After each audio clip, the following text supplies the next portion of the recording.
कल supreme court में MCD mayor चुनाव के मामले में आम आदमी पार्टी की बहुत बड़ी जीत हुई, जनतंत्र की जीत हुई, दिल्ली की जनता की जीत हुई, देश की जनता की जीत हुई।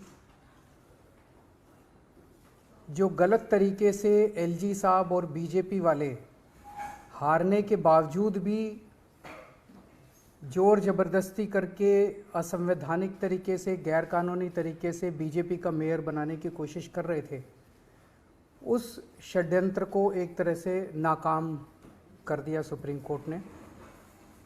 अभी थोड़ी देर पहले मैंने एलजी साहब के पास प्रस्ताव भेजा है कि 22 फरवरी को मेयर के चुनाव कराए जाएं। मैं उम्मीद करता हूं कि अब जल्द ही चुनाव होंगे और जल्द ही दिल्ली को उनकी मर्ज़ी का, जो उन्होंने वोट डाले थे, जो मैंडेट दिया था, उसके हिसाब से मेयर मिलेगा। लेकिन आज जो मैं आपके सामने रखने जा रहा हूँ मुद्दा, वो सुन के आप लोग चौंक जाएंगे। कल सुप्रीम कोर्ट के अंदर जो केस हुआ, उस केस के पहले की कहानी मैं आप लोगों को बताना चाहता हूँ कि उस केस को असंवैधानिक तरीके से इन्फ्लुएंस करने की किस तरह से एलजी साहब ने कोशिश की कि सुप्रीम कोर्ट के अंदर सच्चाई नहीं बताई जानी चाहिए। सुप्रीम कोर्ट में सच्चाई बताने से रोकने के लिए एलजी साहब ने पूरी कोशिश की।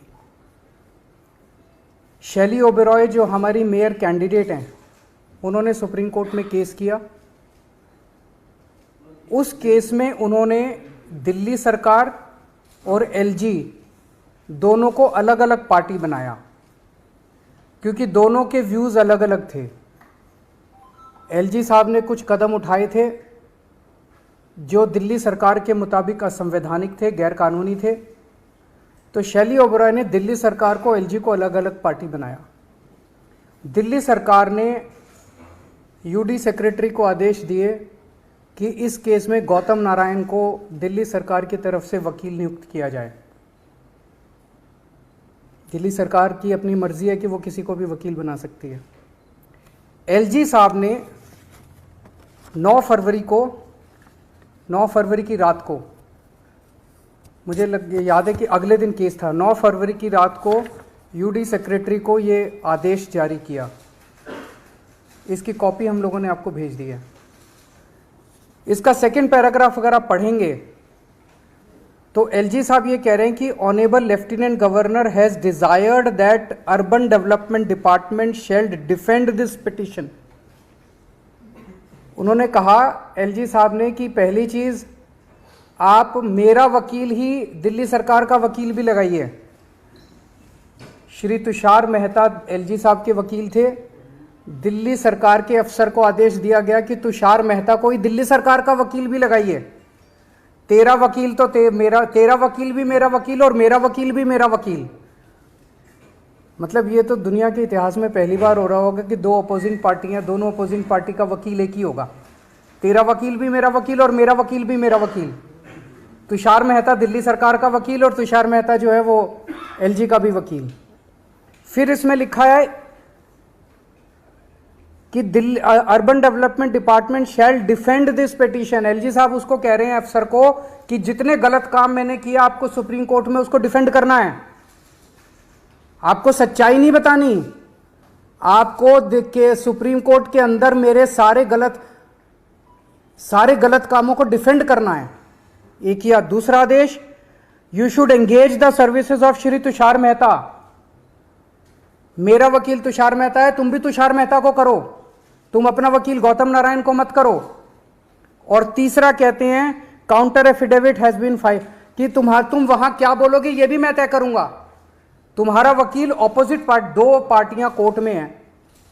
एक पार्टी अपनी दादागिरी, अपनी गुंडागर्दी, अपने पद का दुरुपयोग करके दूसरी पार्टी को कहती है कि तेरा वकील भी मैं तय करूंगा, तेरी सबमिशंस भी मैं तय करूंगा और तू मेरे पक्ष में बोलेगा।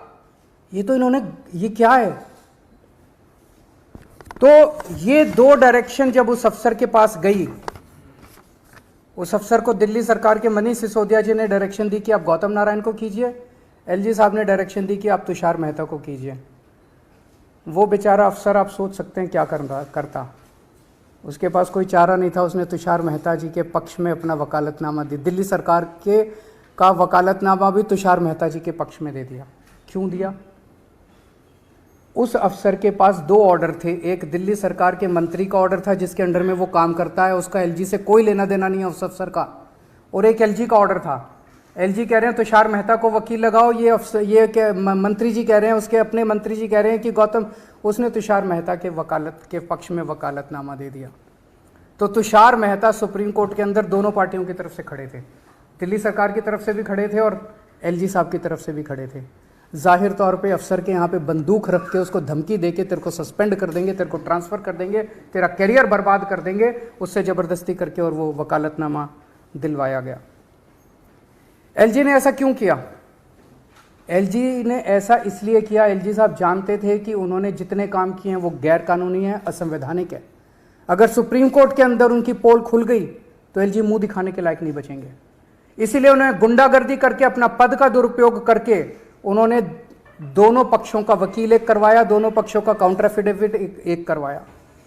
तो इससे साफ साफ जाहिर है कि सुप्रीम कोर्ट में सच को छुपाने के लिए एलजी साहब ने यह सारा षड्यंत्र रचा। जैसे हम फिल्मों में देखते हैं कि जो क्रिटिकल गवाह है उसको कोर्ट में पेश होने से रोकने के लिए कभी उसको किडनैप कर लिया जाता है, कभी उसके परिवार वालों को किडनैप कर लिया जाता है, कभी उसको हत्या कर दी जाती है जो क्रिटिकल विटनेस होता है। ये बहुत बड़ा गुनाह है, ये क्राइम है।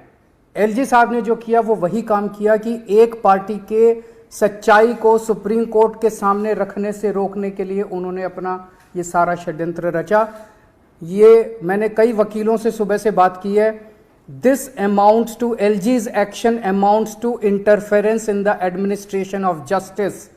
It is criminal contempt of court. LG of lieutenant governor of Delhi has committed criminal contempt of court.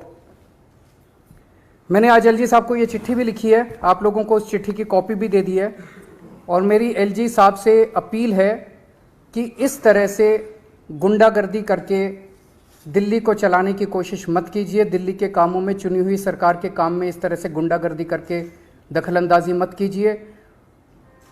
वो एक बहुत बड़े संवैधानिक पद पे बैठे हैं, उनकी जिम्मेदारी है न्याय होना चाहिए।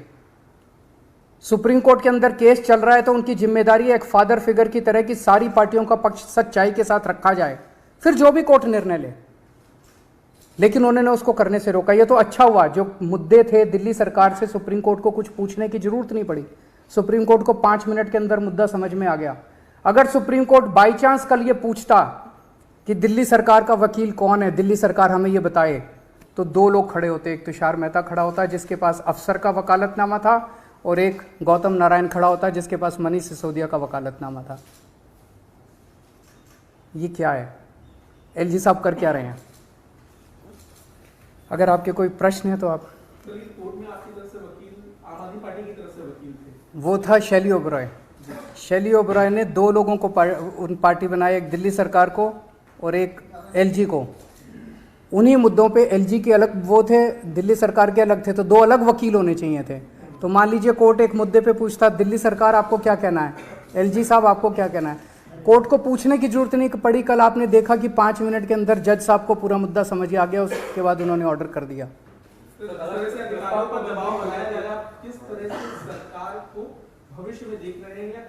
नहीं करेंगे, संघर्ष कर रहे हैं, लड़ रहे हैं। अंत में सच्चाई की जीत होगी, अंत में जनतंत्र की जीत होगी, संविधान की जीत होगी। संविधान को कुचल रहे हैं एलजी साहब, एक बार नहीं कई मौकों पे कह चुके हैं, मैं संविधान को नहीं मानता, मैं सुप्रीम कोर्ट के आदेशों को नहीं मानता। ऐसे एलजी के साथ कैसे दिल्ली चल सकती है, कैसे देश चल सकता है? सर बहुमत आप लोगों के पास है, अगर 22 तारीख को मेयर का चुनाव होता है तो आप लोग निश्चित है कि इस बार आम आदमी पार्टी का मेयर दिल्ली को मिल जाएगा? बिल्कुल मिलना चाहिए।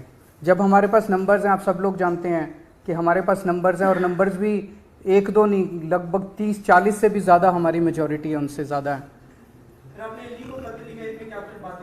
मैंने उनसे यही कहा है कि आपके जैसे, आप संवैधानिक पद पे बैठे हैं, इस तरह की हरकतें करना आपको शोभा नहीं देता है। सर कल एक्साइज मैटर के ऊपर सीबीआई की दोबारा से इंटेरोगेशन है मनीष की, क्या लगता है कि अब क्या इंटेंट रखता है? पहली चीज तो शराब घोटाला नाम की कोई चीज़ नहीं है, कोई घोटाला नहीं हुआ। सबसे अच्छी पॉलिसी देश में, सबसे पारदर्शी पॉलिसी हम लोगों ने बनाई। यही पॉलिसी जब पंजाब में लागू की गई तो पंजाब में 48% रेवेन्यू बढ़ा, सेम टू सेम पॉलिसी। तो दिल्ली के अंदर इन लोगों ने जानबूझ के पॉलिटिकल वेंडेटा के तौर पे, राजनीतिक षड्यंत्र के तौर पे इन्होंने ये सारा केस रचा है। मनीष जी कल जाएंगे, हम पूरा कोऑपरेट करेंगे और अंत में सच की जीत होगी। Thank you.